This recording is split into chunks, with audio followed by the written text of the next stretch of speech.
Welcome to Ready and Willing Podcast, our next episode. Quite an interesting one with one of the really relatively new MPs, a few months into that MP role, well, more than that. We've got Michael Wheeler from Worsley and Eccles constituency, which covers part of Wigan again. Welcome, Michael. Tell us where it covers as the area, because I know it's quite vast. Yeah, so thanks very much for having me on. No problem. The Worsley and Eccles constituency, following the boundary changes for the election last year, includes Astley and Moseley Common from Wigan. So that's the Wigan, but you've got a bit of Wigan. Wigan in you. A bit of Wigan, yeah. Got a bit of pie in you somewhere there, yeah. So if we was asking who's Michael Wheeler, where have you come from, what's the kind of family bit, what's your way you got into politics, and probably lead into what's it been like being an MP. Okay, so all the big questions. Yeah. You want my life story? Yeah. But succinctly, right? Yeah. So I grew up in Eccles. So this neck of the woods is very much my home. I think it's a strange experience. My mum is my constituent. This is home. I've in this job had a chance to go back to visit my primary school, my high school. It's a rewarding thing to do. But how I got here is probably very much down to my dad. I know your dad. Yeah, I was brought up in politics. I was leafleting since I was tall enough to reach a letterbox, which, when you consider the low ones, I was quite young. They're not good then. They're not good. So but it was a political household. Current affairs, news, all of that I absorbed. Going out and being involved in politics was not always necessarily by choice when you're younger, but I was surrounded by it. I think people sometimes go to uni and get radicalised. I went to uni and my rebellion was to be a bit more normal and be a bit less involved in politics, and that clearly didn't last very long, did it? So I grew up in politics. I grew up with a sense of awareness of the community around me and what was going on a national level. And then, when I finished uni and I was looking towards what I wanted to do with my life, I wanted to be involved in community stuff, in helping people, in representing people. So I went to work for a trade union. Okay. So I worked for Osdor, representing primarily shop and distribution workers. Started off at the bottom, worked my way up. I was very, very good at photocopying. Okay. When I started off, and then, worked my way up. Did most of the jobs on the way, and I ended up as the national political officer of that union up until last year. And like you said, I still think it's relatively new. There's an awful lot to learn being an MP, both in the constituency, in Parliament. It's all connected, but in terms of the skills you need, they're almost two different jobs, and you've got to do them both at the same time. Up until the election last year, I'm one of the many new MPs, still learning an awful lot. It's been a lot to take on board. It's been a big adjustment. So... Did you do some work in local government before that, within the union bit? Yeah, so so my job was at the trade union. I was in the Labour movement doing that, but at the same time, I had served as a local councillor, so I was elected in a by-election on Salford City Council for Eccles in 2011, and I did 10 years. Okay. I was meant to stand down in 2020, and obviously, due to outside factors, there weren't elections that year. They were cancelled. So I did an extra year, stayed through until the election. So I did about 10 years in total as a local councillor. So you had a good apprenticeship in a way. I did, yeah. But when I've talked to other MPs, and actually I've chatted to Josh on here who's new, it's a different element when you walk through them doors in Parliament and the things that you find out. What could you say to people about that? Because people will never experience it and never go through that. So it is weird. There's no other way to put it. When you arrive at Parliament, it is weird. Partly just because this institution has been around for hundreds of years, and in some ways you can really tell that. It's a big grand old building. It has, anachronisms that have been there for years. The cloakroom, like this, I tell this whenever I go and visit a school. Like, primary school kids absolutely love it, and I find it so amusing. Like, the cloakroom has you have your own peg. Like everyone has, like, every constituency has its name and has its own peg. And on the end of the hanger for your coat, there's a little loop of pink ribbon for your sword. Okay. So when you hang like this is the sort of place you're dealing with. Something very much a step at a time. You don't have your name in the back of your shirt or anything? No, my mum doesn't sew a label into my shirts anymore. No, not at all. But some of it is, and some of that's deliberate. You think about how it's arisen. Like if you watch it, you'll see things that look strange. Like there are processes, but some of it is designed. Like it was designed by public school boys, and a lot of it does emulate, old-fashioned public schools and that sort of culture. And public school boys went to their school, were comfortable in that environment, went to Parliament, were comfortable in that environment, and it emulates a lot of that. So a lot of it needs changing and modernising and making it accessible for people. But it is just fundamentally so a bit I suppose weird. from being down in Parliament to then coming back home and seeing the real world and reality is a chalk and cheese scenario. Yeah, so Parliament is what it is. It is absolutely important. That's what people elect me to do. They elect me to go there and represent this community. I've got to go and do that job. I've got to argue our corner. I've got to shape law and try and play a role as one of many MPs. But it is a world away, and I think part of the job is bringing those two worlds closer. It is a world away from the constituency, and what I do here, and the meetings I have with local people, the conversations I have, the work we do supporting people directly on their issues, trying to support and build a community in the constituency.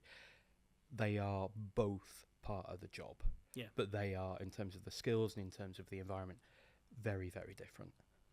So there's a lot of expectation. There's expectation of councillors. There's expectations of MPs. But naturally, you can only deliver what you can deliver. You can do that community stuff, but somebody comes in and why not? Because naturally, you've come in when Labour in power. 14 years of being in opposition is totally different being in power. So you've come in with an expectation of you making a difference. Absolutely, we've got to deliver. I think if you look at some of the stuff that comes in my inbox, in many ways, people think I have far more power than I do. It's not that I don't have influence. All get a bit of that. It's absolutely an important job, an important privilege, and there are absolutely things we can do to help people as MPs. But it's not like snap my fingers and a job is done. It's about hard work and perseverance. And yes, coming in as a brand new MP, as part of Labour taking power after 14 years of a very different government. Lots of challenges, but trying to deliver change and a real expectation of that change and a need for that change. That pressure and that expectation on you to be part of that and to do that is huge. And I feel that every day, believe me. Yeah, we all do a bit of that, I mean, one of the reasons I set this podcast up, and actually with the college, couldn't do it without them and everybody involved, was to combat that abuse of social media and in any form, whether it be email, and actually see the person. So for your advantage today, is people seeing the real Michael Wheeler and listening to him instead of just writing to somebody. When I've done it with Andy and different people have come to me after and gone, what a nice guy he is, he's real, and he is what he is. We're politicians, but at the end of the day, you can be nice about it. And I think that was one of the reasons, so hopefully that works for you, that naturally you can get across who you are and why you're in it. I think it's an incredibly important part of politics and where we are, because it is very difficult, and I think it's always been a difficult role, but with social media, like you say, the rise of it, the exposure, the expectations on communication, and also the broader division we are facing, the toxicity in politics and in how we communicate, it's a real challenge. I think social media has lots to say for it. It has brought people together in a different way, but there is absolutely a downside to it, and it has made you far more accessible, which is a good thing. Don't get me wrong, I think people absolutely have the right to know who I am. I think that's an important thing. When I'm asking people to put trust in me and put faith in me as their representative, they need to know what I stand for, but also to a certain degree they need to know who I am as a person. That's right. And I try to do that, and I think it is much harder to hate people, and that is a lot of what we see on social media. It is absolute hate. It's a lot harder to hate people that you've met, you've had a conversation with, you understand a bit. That's not to say you'll agree. No. And that's healthy. Like, we need debate and we need disagreement. Because in that friction of those debates, we tend to get to a better place. We tend to get a better policy outcome, a better decision. but we can do it without the hate. So we need to break down the barriers. We need to bring people closer together. We need to use social media to do that as much as it is part of the problem in terms of promoting abuse and making it more readily available. It can also be part of the solution in terms of giving people an insight into who people really are. And then we can move beyond the hate, we can move beyond the superficial and the personal, and into having a proper discussion about what we're trying to do. One of the things when I was thinking about you coming onto the podcast, naturally I've done podcasts with Joe. Over the years, I've worked with Ian McCartney, I've worked with Neil Turner, I've been in the game quite a long time. You're a little bit different, Michael, and I don't mean that in a bad way. As an MP, you're covering a bit of Wigan, you're covering a bit of Salford. How does that work? Because you've got a foot in each camp to try and solve stuff. So I think here in our neck of the woods, it's a bit strange. Like it is a bit strange for constituencies to cross council boundaries. In plenty of parts of the country, it's not. Like there are plenty of places where they deal with multiple councils, and that's before you get to, in lots of part of the world, there aren't unitary councils. There's a borough district council, there's a county council. So having to deal with different groups, different sets of decision makers, is a little strange here. But it's not that uncommon. And from my point of view, as an MP working at that level, a council's a council. So if a resident in Ashley or Moseley Common comes to me with an issue and it means I've got to engage with the council, that's Wigan Council. I do that.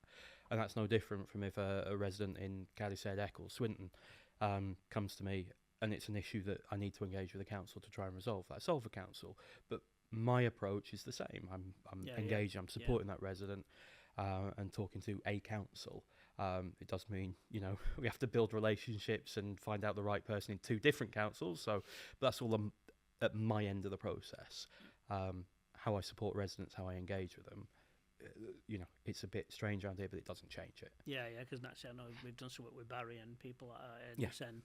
I think when people look at Parliament on TV and Prime Minister's question times, and people ask me, and very rarely I go down there, a handful of times if you like, it's not somewhere I want to go down all the time.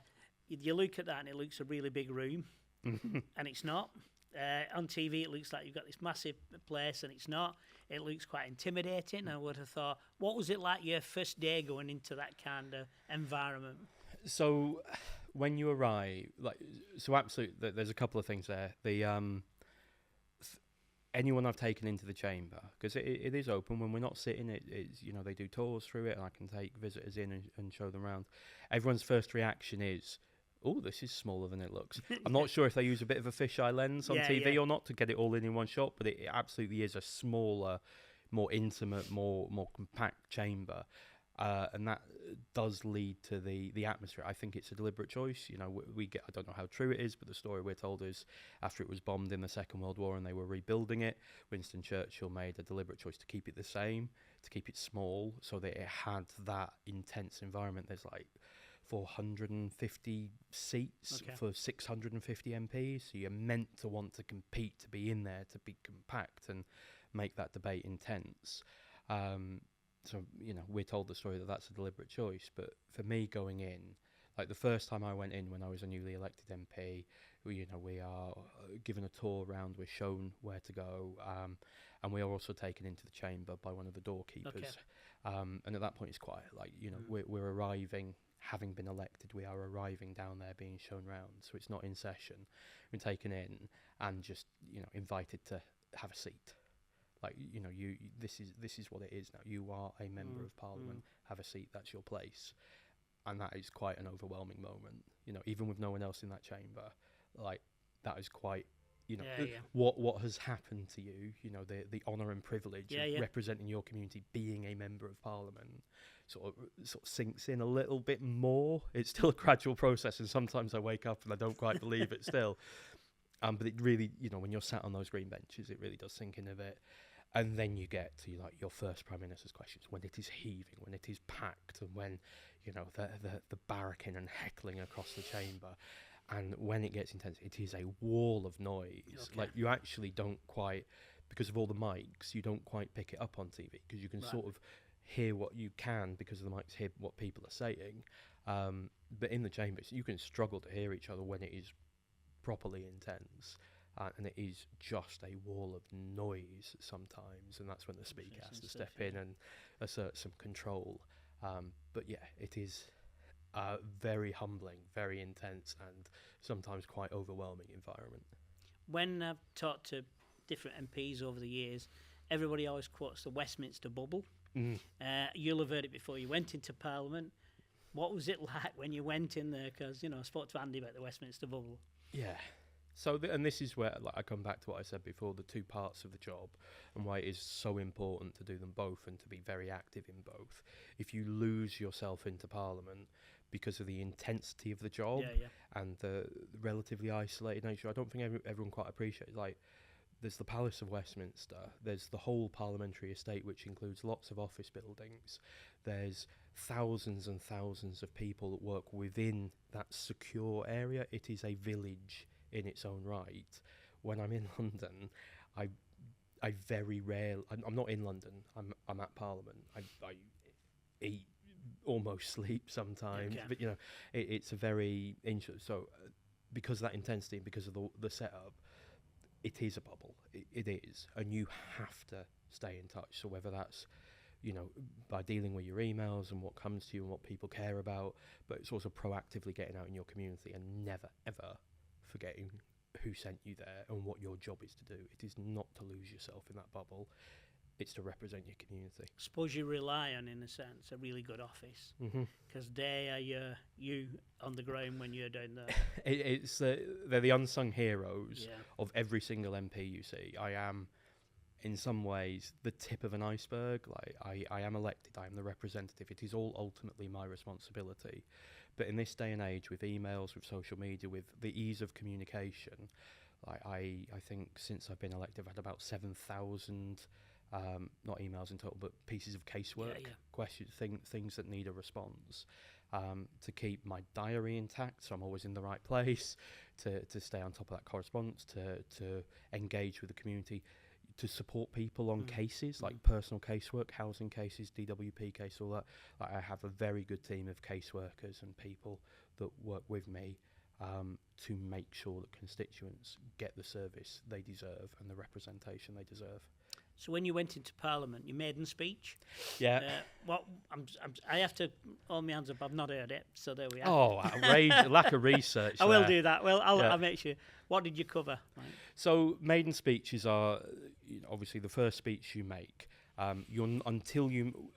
Whenever you speak first, it's your maiden technically because it's your first. But until you've done the proper one, you're not really allowed to speak in the chamber. Otherwise, you might have accidentally made your maiden speech. Okay. And maiden speeches have a particular format. There are particular expectations and customs that apply to them that cut both ways. You are meant to say nice things about your predecessor. For me, that was fine. For some of my colleagues who might have been replacing people after hard-fought campaigns, shall we say? I won't say nasty, but hard-fought. But if you can't find something nice to say about people, like even one thing, it's you're not trying hard enough. Everyone's got a redeeming quality. But so you're meant to say something good about your predecessor. You're meant to talk about the area you represent, and they're meant to be relatively non-political, not controversial. But you talk a bit about what you want to achieve in the place. They have a bit of a format. And if you think about it, like back in the day, when people get elected and then jump on a horse and coach and travel to London, when there wasn't national media, when there wasn't, effectively what you are doing is you are standing up in the chamber and introducing yourself. Yep. You're saying, you might remember my predecessor, that's who they were, I've replaced them, here's who I am, here's where I represent, and here's what I want to do. You are standing up and introducing yourself to the chamber. And you're meant to do that in a non-controversial way. It's effectively you saying hello to your new colleagues, whoever speaks after a maiden speech, and bear in mind the House alternates side to side, so it's normally one of your opponents is meant to praise your maiden speech. They're meant to. These are the sort of customs and practices that sort of keep debate, in theory, a little bit civil. So I talked about Barbara Keeley as my predecessor and her campaigning work and the causes she had championed. I said lots of lovely things about the best constituency in the You entire would? country.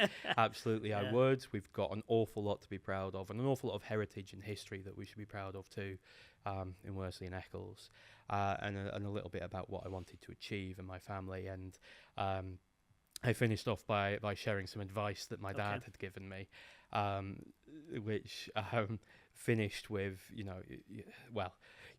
should never be so full of yourself that you're afraid to learn.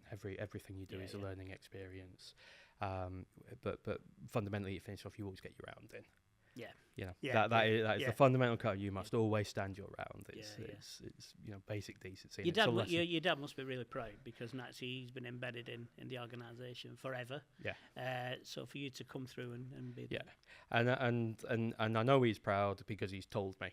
That's good. Which, in terms of share, that to say the words means he really is. I feel that, and it's I suppose in a way now, and what's come across to me, you care about what you're doing constituency-wise. It's some people are on it, and it's a pedestal. I always said to councillors, you're on a pedestal, you can get knocked down easily enough. You get your legs chopped off. I can see that. What next for Michael Wheeler then? I suppose in Parliament, what's your kind of vision? What would you like to achieve next? So, this is the hard. I want to do the job well. There is an awful lot to learn in this job. To be effective in Parliament and to be a good constituency MP, there are so many skills you need to learn. There's a lot to do. I just want to be a good MP. It's not so much about what I want to achieve there, because there are things I want to achieve. I am very proud of the Employment Rights Bill. I worked on that before going to Parliament. I was privileged enough to work on the Bill Committee through Parliament. I've spoken at every stage of that bill. It is absolutely critically important to me as a trade unionist, as a Labour MP, that we make the world of work and working people's lots better. But that's my personal passion. But ultimately, like you say, it's not about getting lost in the bubble. It's about remembering where you came from and who sent you there. So I want to be a good MP and a good representative for the people of Worsley Eccles, those that have sent me to do that job. So I need to listen. I need to get out there and be proactive and talk to people. That's what I'm doing. I support them in what they want to do. And fundamentally, how I judge myself is how I can support, because this isn't all about one person, it's about community coming together. How I can support work that makes Worsley and Eccles the best place to live and work in the country. A community where there are things going on, so working with grassroots sports clubs, community groups, charities, so that, if you are currently living in this constituency, if you are growing up in this constituency, there are things to do. It's a good place to live. And that, I think, will be what I will judge myself on. If I am working to support that aim, if people are happy where they live in this constituency, and that we are improving it every day. So that's it. I've worked in the areas that you covered, so Caddy's Brookhouse, all in the Eccles bit. I don't know if Brookhouse comes under it does, Brookhouse is in it. So naturally you've got a really diverse community. Yeah. You've got some affluent areas, some really deprived areas, so it's balancing yourself in there, isn't it? I am really fortunate, and I see it as a real positive how diverse the community is, how diverse the constituency is. We have £1 million mansions. We have places that are effectively towns. Everyone forgets quite how much green space and how rural the constituency is in parts. In the east, it's Greater Manchester conurbation, it's urban. In the west, it's towns and it's green space. Bringing that together, old industrial terraces, suburbia, it is wonderfully mixed, and that is a real strength. But this is where we work with the community to bring it together, to make sure there are things going on. And it means their interests are really diverse. So it gives me a lot to do and a lot still to do. But a lot to enjoy. Yeah, absolutely. Yeah. Thanks for coming. Thanks for being open, honest, passionate. I can see the passion and the care, and that's come through what your background has been. Going to bring one of the students in now to ask you a couple of questions. Looking forward to it. And do that bit. Right, welcome back to Reading William Podcast. We've had a really interesting conversation with Michael Wheeler, the MP. Now comes the interesting part where Ewan is going to give some probing questions. I've been canned. I'm sure Ewan will be not canned. Over to you, Ewan. Yes, hello. I would like to ask as my first question, what job would you have liked to do if you weren't an MP? If I wasn't an MP, well, I was very happy doing the job I was doing before I became an MP. So I would if I wasn't an MP now, I'd probably be continuing doing that job. So political officer for a trade union, representing the members of that union, and running campaigns and trying to influence politicians, influence people like myself now. So I've crossed the divide a bit, but I'd probably still be doing that and be happily doing that too. How do you get along with other MPs when you're, speaking to them, the opposition, and how do you work with them? So it varies. Opportunities to work together with MPs on the other side of the House it exists, but it can be limited. So, but we do sit on committees with them.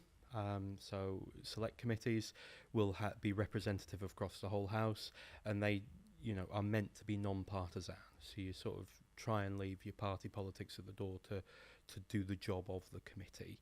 In particular, I sit on the Standards Committee, which tries to create a framework that of standards that MPs adhere to, and ultimately also can hear cases of MPs that breach that code of conduct, and that is obviously not a party political matter. That's a case of standards and following the rules. So we work with MPs from the other side of the House on that. They're on the committee.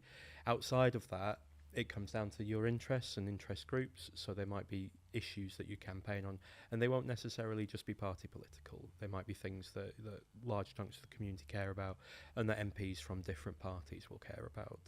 On a more broad point, MPs are as diverse and different as anyone in this country, and it's not necessarily down to party politics. There are nice people, I might disagree with their views, but they can be nice people in other parties, and there might be people in my own party who I agree with the politics of, but can sometimes struggle to get on with. I think it's important to remember that MPs are not a homogenous block. We're not all the same, and party politics and even views just on politics in general is not always the be-all and end-all of whether you're a decent person to hang around with or just a decent person full stop.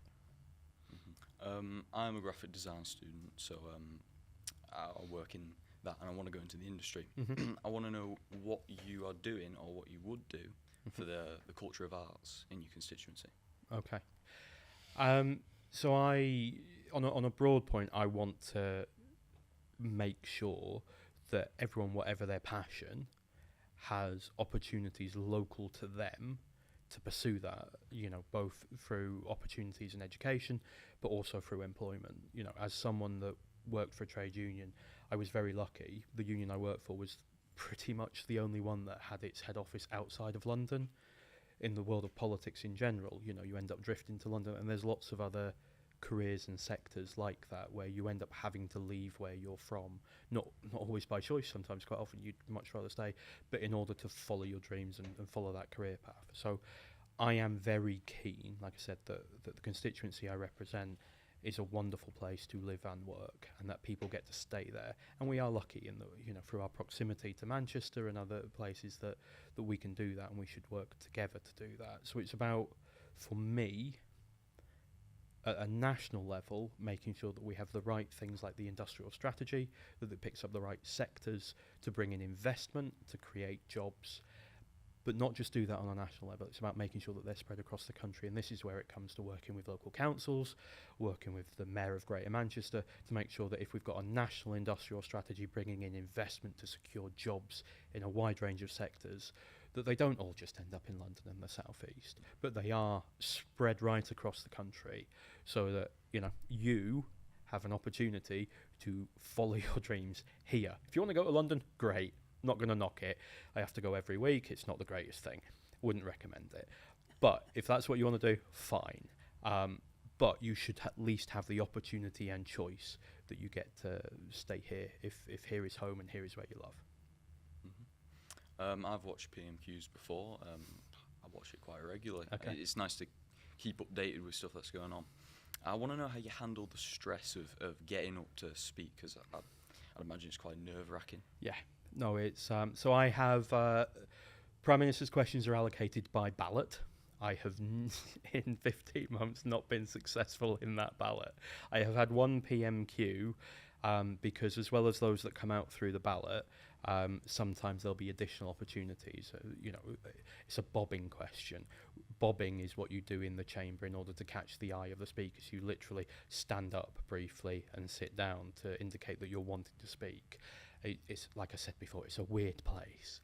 So I've had one question at PMQs. I was right at the end, which was obviously nerve-wracking because you're trying to catch your attention through the whole session. But it's not just PMQs. PMQs, it's packed, it's busy, but it's a short snippet, it's a question. The thing I get more nervous about is when I'm contributing to a broader debate, because it's not just about getting a short question in, it's about making a considered contribution to that debate. It tends to be longer. Some people, it's just in their blood. Like, they can just perform. They're comfortable public speaking. That was never me. I was always told I was all right at it, but inside, absolute bag of nerves. You find yourself, especially if you think you might be close to getting you get a bit used to it. You get more used to speaking in the chamber, in the House of Commons.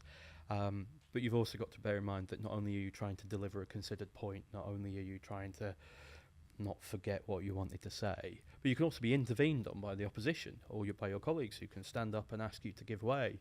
And it is polite to not always say no, to encourage it to be a flowing debate. And you do not know what they're going to ask, so you're trying to be informed, you're trying to be considered, and overall that can be really quite nerve-wracking, but it's part of the job. So I try to be good at it. My last question is, do you have a wish list of things you'd like to do? So I mentioned the Employment Rights Bill before. This has been a huge part of my work in life, both before and since becoming an MP. I want to get that delivered in full because I believe that so much of that is fundamentally Labour and what the Labour Party and a Labour government is about. But it will deliver real change for people in work. It will make a real difference and improve people's lives. So protection from unfair dismissal. At the minute, you've got to wait 2 years. And it's not just protection from dismissal, it's protection from unfair dismissal. Like, it's ridiculous you have to wait any length of time to be protected from something that's, in its description, unfair. So moving that protection forward would make a huge difference for people.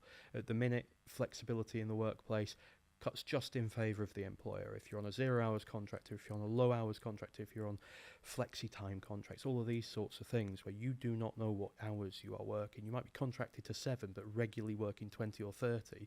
If you come to apply for a mortgage or any other sort of thing that, where you need that financial security, you're making it, you're working 30 hours a week, you might be working full time, but your contract doesn't say that. So you will have a right to a guaranteed hours contract under this bill that will mean if you are regularly working those hours, if there is a need in that company for someone doing those hours, then we'll bake it into your contract. And that's fair, and that's about making flexibility work both ways. And there's so much else in that bill that will make a real difference in the workplace, promoting fairness. So I want to get that delivered, and there is so many parts of that where we need to make sure that we get it right, that is pretty all-consuming from a parliamentary point of view. In the constituency, I want to meet and talk to as many local constituents as possible, because that is fundamental to me doing anything else. If I'm not talking to my community, if I'm not listening, more importantly, to what they've got to say to me, then I cannot do the rest of my job well at all. So it's not so much grand, these are not necessarily big dreams, but they are so important to actually getting the fundamentals of the job right and doing everything else. And that's what I'm focused on. Mm-hmm. Can I thank Ewan for his questions, but also can I thank Michael for being a guest today on Ready and Willing Podcast. I think what we've seen is honesty. I think we've learned a bit about what it's like in Westminster and the real story behind it, but what we can see is the passion that Michael's got for the area and for the people that he covers. So this has been a great episode, so look forward to the next episode of Ready and Willing Podcast.